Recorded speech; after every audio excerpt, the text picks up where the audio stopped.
얼마 전 저렇게 고속도로 휴게소에서 포착됐던 김남국 의원. 코인 논란이 돈 세탁 의혹으로까지 번진 가운데 어디에서 뭘 하고 있는지 알 수가 없는 상황인데요. 국민의힘에서는 대체 어디 숨어 있는 거냐, 물 좋고 공기 좋은 산골에서 머리 식히고 있는 거냐는 목소리가 나왔습니다. 장해찬 국민의힘 청년 최고위원의 얘긴데요.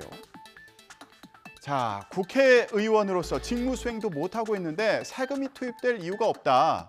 일하고 싶어도 일자리 없는 청년들이 볼 때 김남국 의원의 특권이 어떻게 느껴지겠냐며 세비도 반납하라고 말했습니다. 의원실 유지비는 코인으로 내라. 이렇게 비꼬기도 했습니다.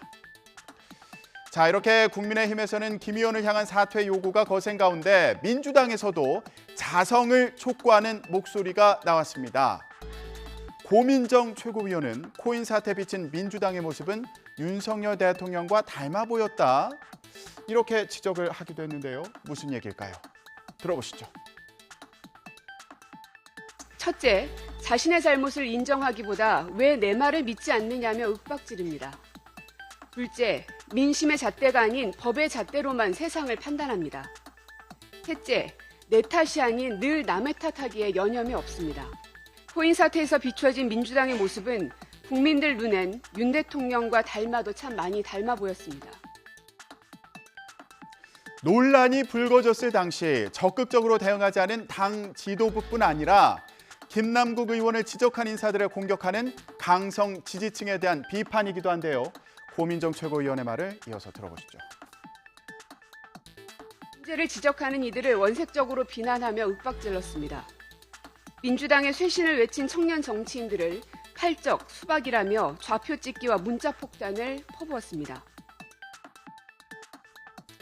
대표적인 비명계죠. 이원욱 의원 역시 민주당은 남국의 늪에 빠졌다면서 당 쇄신을 위한 하나의 방안으로 강성 지지층, 개딸들과 관계를 끊어야 한다고 지적했습니다. 이재명 대표가 이 문제를 끊어내야 됩니다. 그렇지 않으면 민주당의 집단지성이라고 하는 게 만들어지지가 않고 결국은 우리가 조국의 강에서 건너지 못한 이유, 이것 또한 그 당시에 강성 팬덤들의 영향력이 굉장히 컸었는데 지금 김남국의 늪에서 헤어나지 못할 가능성이 큽니다. 네, 앞서 이원욱 의원은 SNS에 강성 지지층의 비판 문자를 공개하기도 했죠. 자, 이 내용이 이원욱 의원이 강성 지지층으로부터 받았다면서 공개한 문자 내용입니다.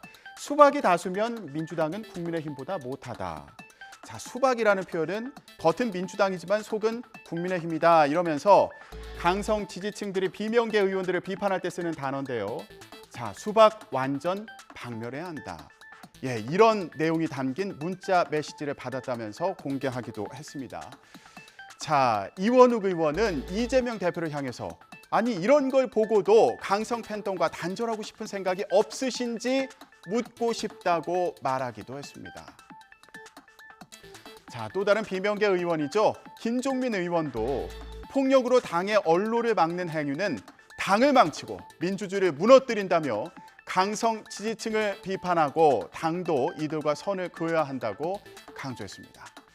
김남국 의원 논란을 계기로 강성 팬덤과 이별을 촉구하는 비명계 의원들의 목소리가 터져 나오고 있는데요. 당의 쇄신으로 이어질지 아니면 계파 갈등으로 당의 혼란만 더해질지 관심입니다. 자, 이런 가운데 국회에서는 제2의 김남국을 막기 위한 각종 가상자산 관련 입법에도 속도를 내고 있습니다. 가상자산을 단 1원이라도 가졌으면 공개하도록 하는 게 핵심입니다. 가상자산은 변동성이 커서 1,000만 원 이상 보유 시 등록하게 한 주식보다 기준을 강화한 건데요. 21대 현역 의원들도 다음 달 말까지 가상자산을 등록하고 이해충돌 여부를 심사받도록 했습니다. 사실상 국회의원들에 대한 가상자산 전수조사를 법제화한 겁니다. 김남국 의원이 가상자산 과세 유예 법안 발의에 참여하는 등 이해충돌 의혹이 불거지자 관련 입법을 추진한 건데요. 논란이 일고 나서야 서두른다 이런 지적도 나오고 있습니다. 박기환 기자 리포트 보고 오시죠. 공직자 재산 공개 대상에 가상화폐를 포함하는 법안을 국회 행안위 소위에서 여야 만장일치로 가결했습니다.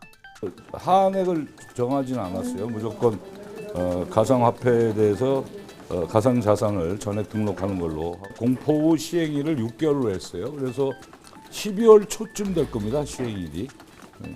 김 의원을 둘러싼 입법 로비 의혹을 고려해 국회의원의 가상화폐 보유와 거래가 이해 충돌에 해당하는지 심사받도록 하는 국회법 개정안도 정개특위 소위와 전체회의 문턱을 잇따라 넘었습니다.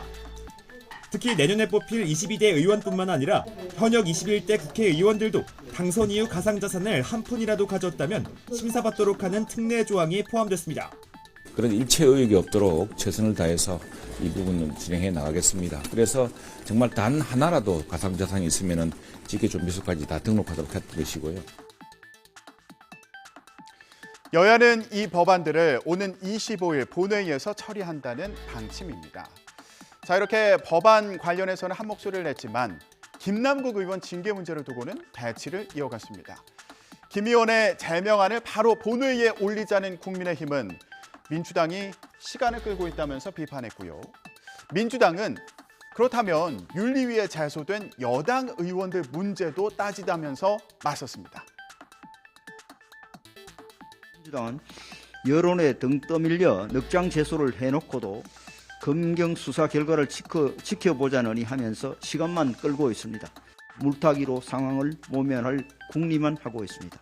이태원 참사 국정조사 시간에 지역행사 갔던 전주의 의원에 대한 징계를 어떻게 할 것인지 윤리특위가 제대로 가동되면 이런 거 다 지적하고 문제 삼아야 됩니다. 왜 도대체 자기 눈은 안 가리고 남의 허물만 봅니까?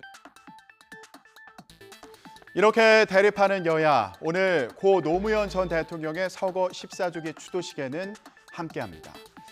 국민의힘 김기현 대표와 민주당 이재명 대표, 정의당 이정미 대표 등 여야 지도부가 오늘 오후 경남 김해시 봉화마을에서 열리는 추도식에 참석합니다. 윤석열 대통령은 추도식에 조화를 보내고 애도의 메시지를 전할 것으로 알려졌습니다. 윤 대통령은 후보 시절 노 전 대통령에 대한 존경을 표하기도 했죠. 저는 노무현 전 대통령의 고뇌와 결단을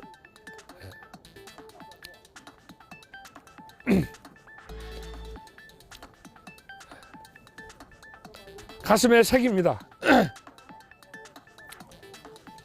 더 이상 이것을 정쟁이 아닌 통합과 평화의 상징으로 저와 우리 국민 모두가 바꿔야 됩니다. 국민의힘 김기현 대표는 오전에는 김영삼 전 대통령 생가를 방문하고 오후에 노 전 대통령 추도식에 참석하는데요. 국민 통합 차원이라고 하는데 이 자리에서 여야가 소통하는 모습을 보일지 궁금하네요. 지금까지 전국 브리핑이었습니다.